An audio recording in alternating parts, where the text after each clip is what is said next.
आप सबको प्रभु यीशु मसीह के मधुर और मीठे नाम में जय मसीह की। आज आपका स्वागत है हमारे YouTube channel divine rhythm of Jesus Christ में। आज मैं आपको बताने जा रहा हूँ परमेश्वर के वचन अर्थात बाइबल से एक निर्दयी सेवक के दृष्टांत के बारे में, जो मिलता है आपको मत्ती रचित सुसमाचार उसके 18 अध्याय और उसके 21 पद से लेकर 35 पद तक। तो आइए दोस्तों, हम जानते हैं इस दृष्टांत के बारे में। यह उस समय की बात है जब प्रभु यीशु मसीह अपने चेलों से बात कर रहे थे और अपने चेलों को उनके सवालों का जवाब दे रहे थे, क्योंकि प्रभु यीशु मसीह के चेलों के मन में बहुत से सवाल थे। तब पतरस ने यीशु मसीह के पास आकर यीशु से एक सवाल पूछा और कहा, यदि मेरा भाई अपराध करता रहे तो मैं उसे कितनी बार क्षमा करूं? क्या 7 बार तक? प्रभु यीशु मसीह ने उससे कहा, मैं तुझसे यह नहीं कहता कि 7 बार तक, वरन 7 बार के 70 गुना तक। जब पतरस ने यीशु मसीह से यह सवाल पूछा कि मैं अपने भाई को कितनी बार क्षमा करूं, तब उसने अपने प्रश्न में यह भी पूछा कि क्या 7 बार तक? दोस्तों, यहाँ पर मैं आपको बताना चाहता हूँ कि 7 अंक परिपूर्णता को दर्शाता है। इसके साथ ही पतरस ने यह भी सोचा कि यदि वह यह कहेगा कि 7 बार तक, तब वह प्रभु यीशु मसीह को बता सकेगा कि वह अपने भाई के प्रति ज़्यादा ही दया कर रहा है। कहने का मतलब यह है कि पतरस प्रभु यीशु मसीह के मुंह से अपनी प्रशंसा सुनना चाहता था, क्योंकि जब आप इस अध्याय के एक वचन को पढ़ते हैं तो आपको मालूम होगा कि चेले प्रभु यीशु मसीह के पास यह जानने के लिए आए थे कि स्वर्ग के राज्य में सबसे बड़ा कौन है। और जब आप चेलों के बारे में और अधिक जानेंगे तो आपको पता चलेगा कि चेलों में हमेशा ये होड़ लगी रहती थी कि सबसे अच्छा चेला कौन सा है। इसलिए पतरस, जो तावले स्वभाव का व्यक्ति था, उसने कई बार चेलों के सामने प्रभु यीशु मसीह से यह जानने का प्रयास किया कि प्रभु यीशु मसीह का सबसे प्रिय चेला कौन सा है। इसलिए वह यीशु के अंतिम समय में यीशु मसीह से कहता है कि प्रभु, मैं तेरे साथ मरने को भी तैयार हूँ। और उसके जवाब में प्रभु यीशु मसीह ने उससे क्या कहा वह आप सभी बखूबी जानते हैं। इस सवाल का जवाब प्रभु यीशु मसीह ने उसकी सोच से ज़्यादा परे दिया। प्रभु यीशु मसीह ने कहा 7 बार के 70 गुना तक। यहाँ पर प्रभु यीशु मसीह यह नहीं कह रहे थे कि हमें अपने भाई को 490 बार क्षमा करना चाहिए, बल्कि प्रभु यीशु मसीह का ऐसा कहना था कि क्षमा असीमित है, अर्थात क्षमा की कोई सीमा नहीं है। प्रभु यीशु मसीह पतरस को यह बताना चाह रहे थे कि क्षमा का कोई दायरा नहीं है और कोई मापदंड नहीं है। हमें अपने भाई को हमेशा क्षमा करना चाहिए। इसके बाद यीशु मसीह ने एक दृष्टांत के द्वारा अपने चेलों को बताया कि स्वर्ग का राज्य उस राजा के समान है जिसने अपने चेलों से लेखा लेना चाहा। और जब वह लेखा लेने लगा तो एक जन उसके पास लाया गया जो राजा के 10,000 तोड़े का कर्जदार था, लेकिन चुकाने के लिए उसके पास कुछ भी नहीं था। तो उसके स्वामी ने अपने सिपाहियों से कहा, इसको और इसकी पत्नी और इसके बाल बच्चों को और जो कुछ इसका है सब कुछ बेच दिया जाए और कर्ज चुकाया जाए। इस पर उस सेवक ने अपने स्वामी के पैरों पर गिरकर उसे प्रणाम किया और कहा, ये स्वामी धीरज धर, मैं सब कुछ भर दूंगा।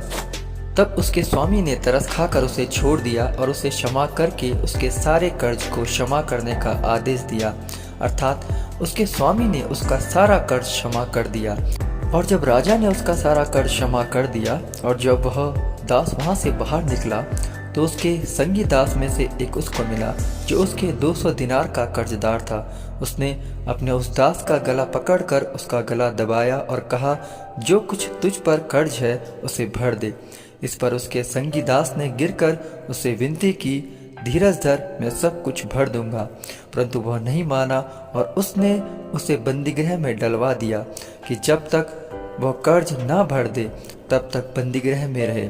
उसके साथ के सेवक यह सब देखकर बहुत उदास हुए और उन्होंने जाकर स्वामी को पूरा हाल बता दिया। तब उसके स्वामी ने उसको बुलाकर उससे कहा, हे दुष्ट दास, तूने जो मुझसे विनती की तो मैंने तेरा सारा कर्ज क्षमा कर दिया था।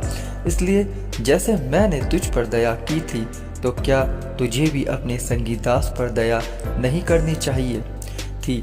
तब उसके स्वामी ने क्रोध में आकर उस दास को दंड देने वालों के हाथ में सौंप दिया और जब तक वह सारा कर्ज ना भर दे तब तक वह उनके हाथ में रहे। इस दृष्टांत के अंत में प्रभु यीशु यह कहते हैं, इसी प्रकार यदि तुम में से हर एक अपने भाई को मन से क्षमा ना करेगा तो मेरा पिता जो स्वर्ग में है तुम्हें भी क्षमा ना करेगा।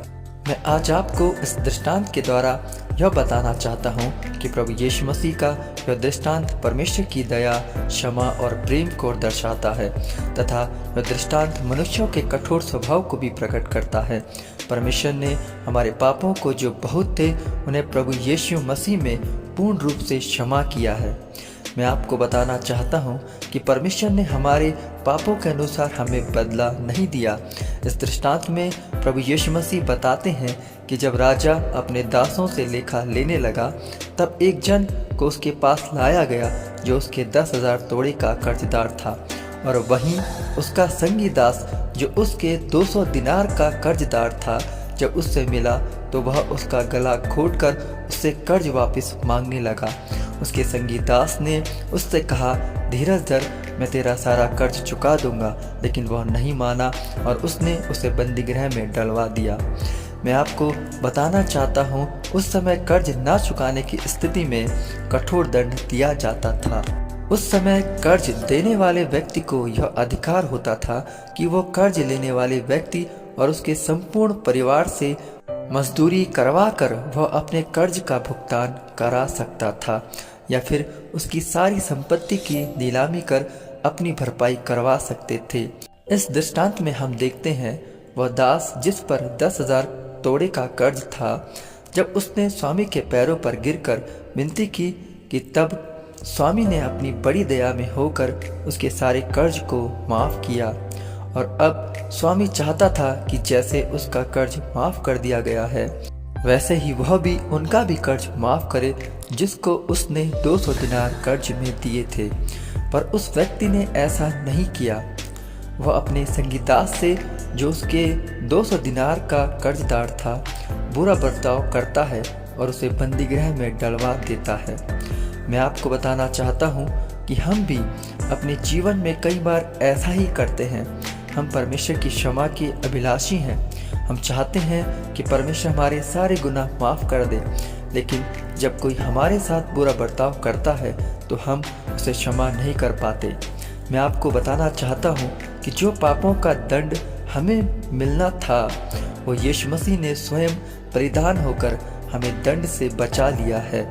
परमेश्वर ने हम पर दया की है क्योंकि परमेश्वर जानते हैं कि हमारे पापों की क्षमा के लिए अब कोई भी बलिदान बाकी नहीं रह गया है। हम पापों की क्षमा पाने में असमर्थ हैं तथा परमेश्वर ने स्वयं अपने इकलौते बेटे अर्थात यीशु मसीह को हमारे पापों की क्षमा के लिए बलिदान कर दिया। उसने क्षमा और दया का अनोखा उदाहरण प्रस्तुत किया। ठीक उसी तरह जिस तरह इस दृष्टांत में एक दास ने राजा से 10,000 तोड़े कर्ज ले रखे थे। जब राजा ने उससे अपने रुपयों का हिसाब मांगा तो वह दास राजा के क्रोध और दंड से बचने के लिए राजा से दया की भीख मांगने लगता है और वह राजा के पैरों में गिर जाता है और राजा भी उसकी हालत देखकर समझ जाते हैं कि वह कर्ज चुकाने में असमर्थ है। इसीलिए राजा उस पर तरस खाता है और उसे दंड दिए बगैर उसका कर्ज क्षमा कर देता है। आप कल्पना कीजिए इस दास की खुशी कितनी बड़ी होगी जिसका इतना बड़ा कर्ज माफ कर दिया गया है। उसकी सारी चिंताएं दूर हो गई होंगी। अब उसे राजा को एक भी रुपया नहीं चुकाना था। आगे दृष्टांत इस प्रकार से है कि जब वह राजा के दरबार से बाहर आता है तो उसे उसका संगी दास मिलता है और उसे याद आता है कि उसे उसके दास ने उससे 200 दिनार उधार लिए हैं और उसने उसे अभी तक नहीं लौटाया है।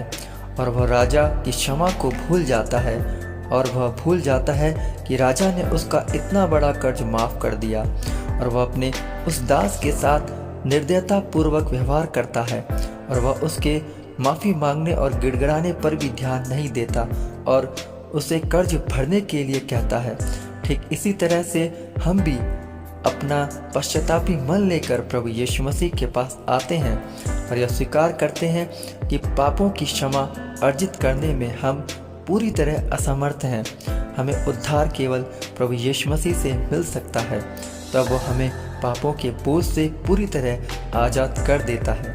वह इस क्षमा के बदले में हमसे कोई भी हिसाब नहीं मांगता है, लेकिन वह हमसे बदले में इतनी अपेक्षा करता है कि जिस तरह से हमारे अपराध क्षमा किए गए हैं, हम भी उसी तरह दूसरों के अपराधों को क्षमा करें। हम परमेश्वर की दया के योग्य नहीं थे, लेकिन फिर भी उसने हम पर दया की है। और प्रभु यीशु मसीह ने अपनी प्रार्थना में भी हमें यह सिखाया है कि जिस प्रकार हमने अपने अपराधियों को क्षमा किया है, तू भी हमारे अपराधों को क्षमा कर। इसका मतलब यह है कि पहले हमें अपने अपराधियों को क्षमा करना है, तब परमेश्वर से हमें अपनी क्षमा की अपेक्षा करनी है। कि यदि हम परमेश्वर से दया और क्षमा की अपेक्षा करते हैं, लेकिन अपने अपराधियों को क्षमा नहीं करते हैं, तो परमेश्वर न्याय के दिन हम पर भी दया नहीं करेगा। क्योंकि बाइबल हमें बताती है, याकूब उसका 2 अध्याय और उसके 13 पद में इस प्रकार से लिखा है कि जिसने दया नहीं की उसका न्याय बिना दया के किया जाएगा। हम एक बात हमेशा याद रखें कि जैसा व्यवहार हम इस संसार में दूसरे लोगों के साथ करते हैं, उसका लेखा भी हमें एक दिन परमेश्वर को देना है। इफिसियों की पत्री उसका 4 अध्याय और उसके 32 पद में लिखा हुआ है कि एक दूसरे पर कृपालु और करुणामय हो, और जिसे परमेश्वर ने मसीह में हमारे अपराधों को क्षमा किया है, वैसा ही तुम भी एक दूसरे के अपराध क्षमा करो। परमेश्वर का वचन हमें बार बार प्रोत्साहित करता है कि हम लोगों को क्षमा करें। हमारे विरुद्ध चाहे किसी ने भी कितना ही बड़ा अपराध क्यों ना किया हो, प्रभु हमसे कहते हैं कि हम उन्हें क्षमा करें। हम एक बात हमेशा याद रखें कि क्षमा परमेश्वर में हमारे विश्वास और एक दूसरे के प्रति हमारे प्रेम का आधार है। जब हम मसीह में विश्वास करते हैं, तो प्रभु यीशु मसीह के द्वारा हमारे सारे गुनाह माफ़ हो जाते हैं। बाइबल हमें यह बताती है कि वह हमारे पापों को अपने पीठ के पीछे फेंक देता है और उन्हें दोबारा स्मरण नहीं करता। वो हम पर दया करके हमें एक नई शुरुआत करने का मौका देता है। जब हमारा परमेश्वर हमारे पापों और अपराधों को स्मरण नहीं रखता, तो क्यों हम अपने साथ रहने वाले उन लोगों के पापों या अपराधों को स्मरण रखते हैं जो उन्होंने हमारे विरुद्ध किए हैं। जैसा परमेश्वर हमारे पापों और अपराधों को स्मरण नहीं करता और उन्हें पीठ के पीछे फेंक देता है, उसी तरह हम भी अपने अपराधियों के अपराध और गलतियों को अपने पीठ के पीछे फेंक देना चाहिए और उन्हें स्मरण नहीं करना चाहिए। और अंत में मैं आपको यह बताना चाहूँगा कि एक दिन हम सबको परमेश्वर के न्याय सिंहासन के सामने खड़ा होना पड़ेगा और अपना लेखा उसे देना होगा। उस दिन यदि हम परमेश्वर से क्षमा पाना चाहते हैं, तो आज हमें अपने अपराधियों को क्षमा करना चाहिए। यीशु मसीह की इस बात को हमेशा याद रखें जो उन्होंने इस पृथ्वी में रहते हुए कही थी कि तुम में से हर एक जन अपने भाई को मन से क्षमा ना करेगा, तो मेरा पिता भी जो स्वर्ग में है उसे क्षमा ना करेगा। आपको भी अपने भाई को मन से क्षमा करना है और उसने आपके प्रति जो भी अपराध किया है उसे आपको भूल जाना है, नहीं तो आपका अंजाम भी उस सेवक के समान होगा जिसके 10,000 तोड़े तो माफ़ हो गए थे, लेकिन उसने अपने संगी दास के थोड़े से कर्ज को माफ़ नहीं किया और उसका परिणाम यह हुआ कि वह दंड देने वालों के हाथ में सौंपा गया।